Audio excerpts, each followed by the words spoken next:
Hello and welcome to another Doc64 video. One moment, Doc64, not Dr.64? What's happening here?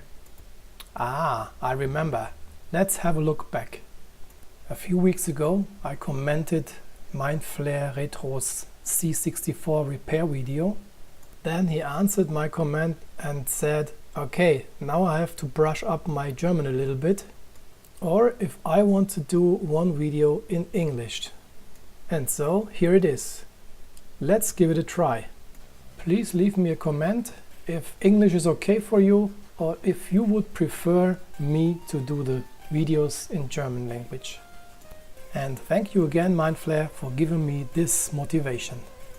But now let's have a look what we want to do today. Today I want to show you two C64s, one C64 G and one C64 C. Let's start with the C64 G. This is the bread bin box with the bright beige color. A little bit of dust here and there, but overall it's okay.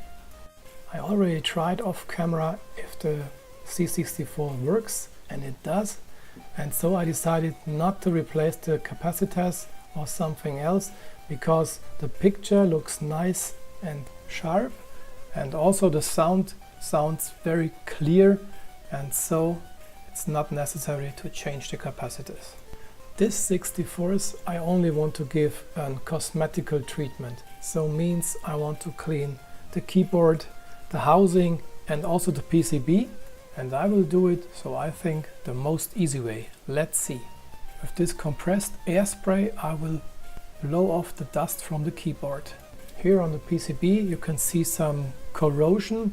Let's see if after my special treatment this will be gone away. And also there's some dust on the back cover and on the front. And now let's go to the kitchen.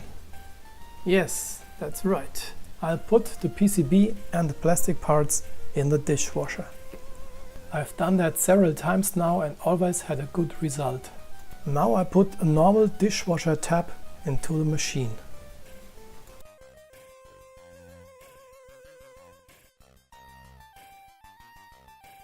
I use here the eco program of the machine, because then the water will get only up to 55 degrees Celsius.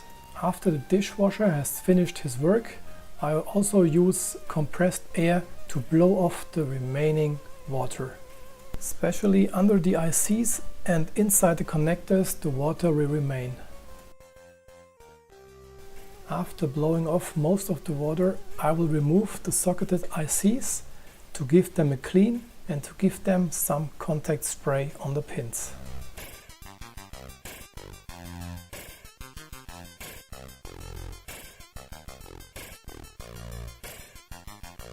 Here you can see some water still remains under the chip.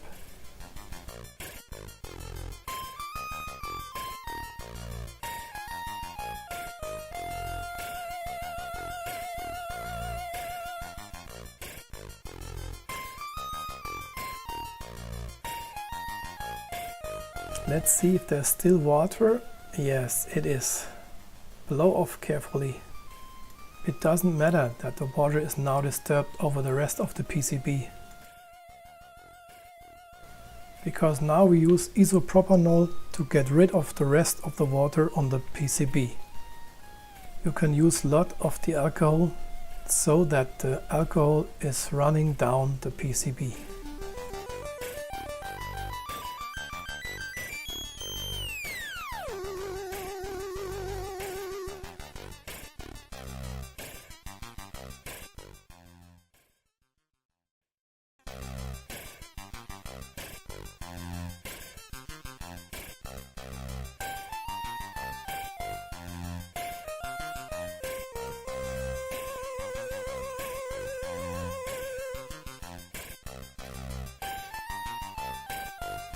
And there's no corrosion anymore. If necessary, brush off the rest of the corrosion. And clean the contacts of the ports.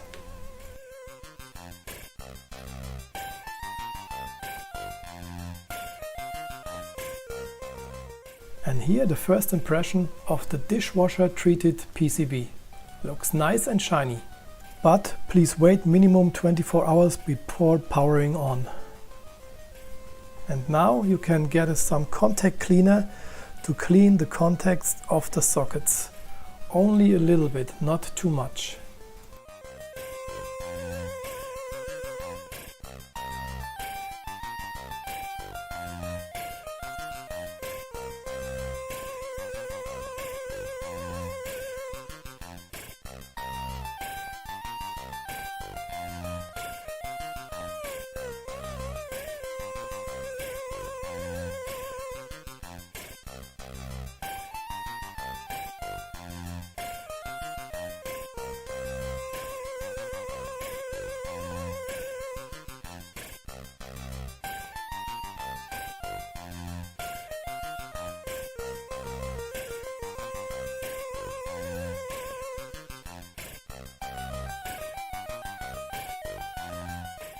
Now you can put in back the ICs. Be careful not to damage a pin.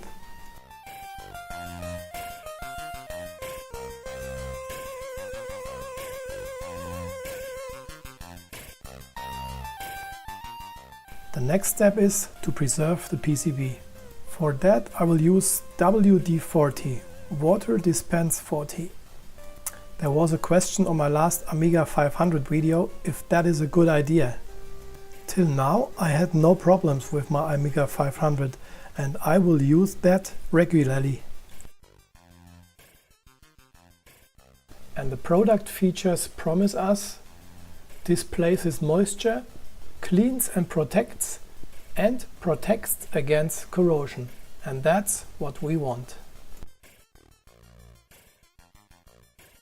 I removed the C64 logo because it did not stick anymore on the front cover housing. I washed away some dried glue and some dust with isopropanol.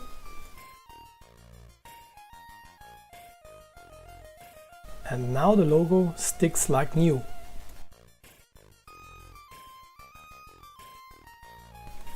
What's not so good? The dishwasher treatment made the sticker a little bit unshiny and there are some scratches now. With the older logos there never was a problem. As next step I will take some, let's say, plastic care spray to protect the plastic case against environmental influences. And also this spray makes the plastic case a little bit shiny and more smooth.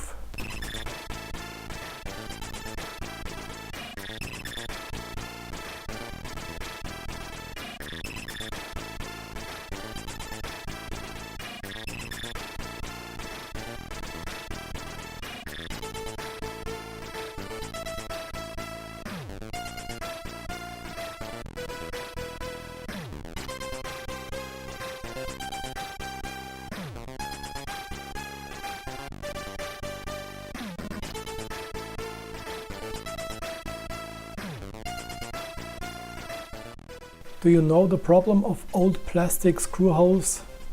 That's the problem.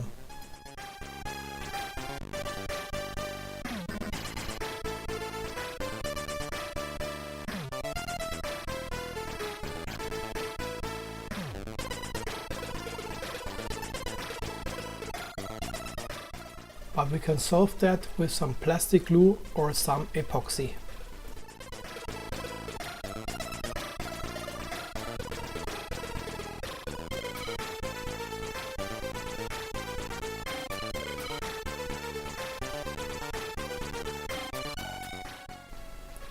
Use a needle so that the bubbles will burst.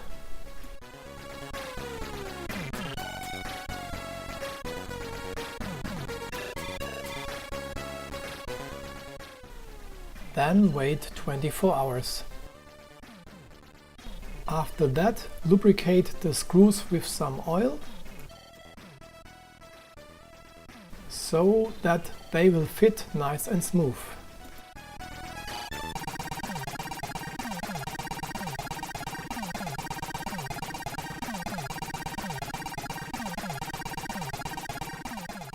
Put the torch wheel of your screwdriver to a minimum, not to damage the screw holes again.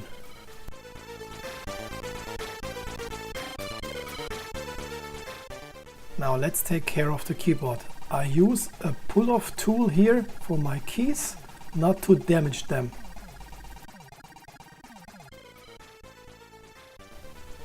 Now you have the keycap and the spring. Put the spring into a glass or a cup that you don't use anymore, because like on the PCB, we then use WD-40 to spray them and to protect them against corrosion.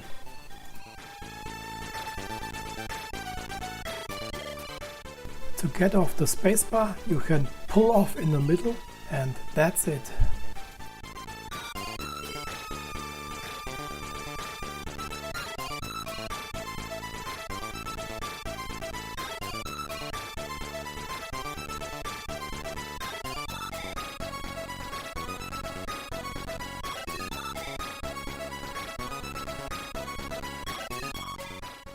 Now let's have a look on the other C64 keyboard.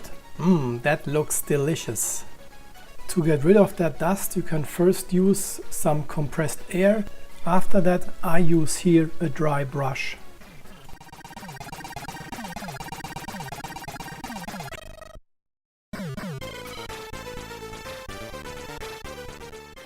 Then I clean the brush with some isopropanol.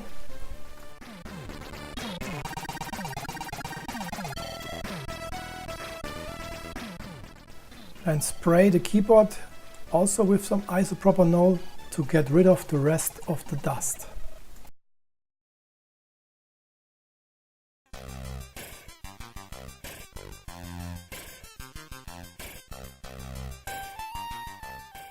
Every now and then clean the brush, so you do not spread the dirt over the whole keyboard.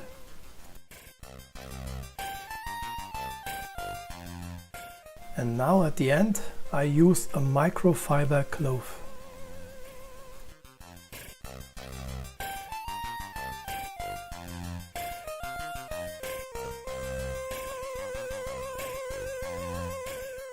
Like for the front and the back cover, I also use here some plastic care to protect the plastic.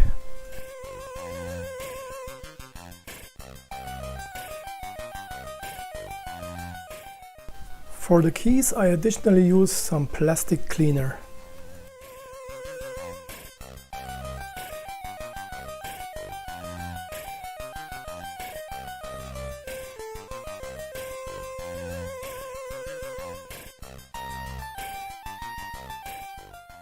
And as promised, WD-40 for the springs.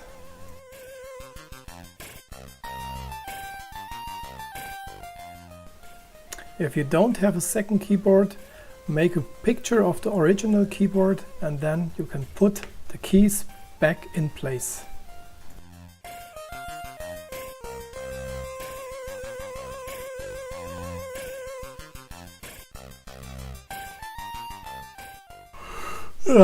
So boring.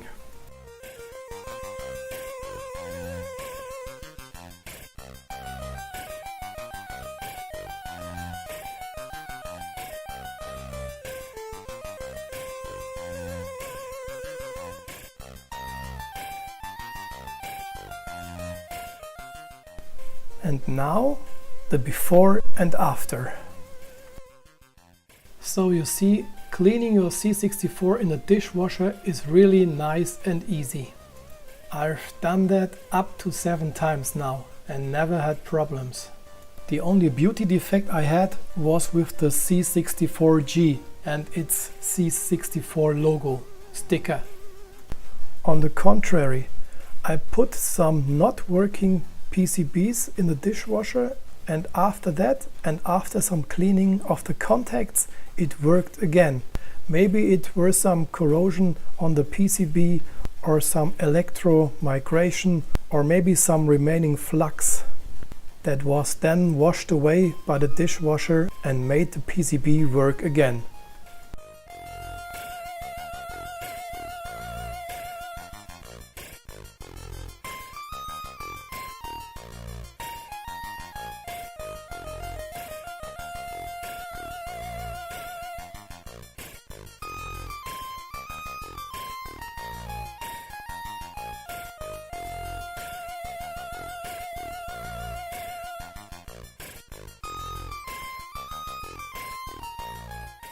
I hope you did find this video interesting.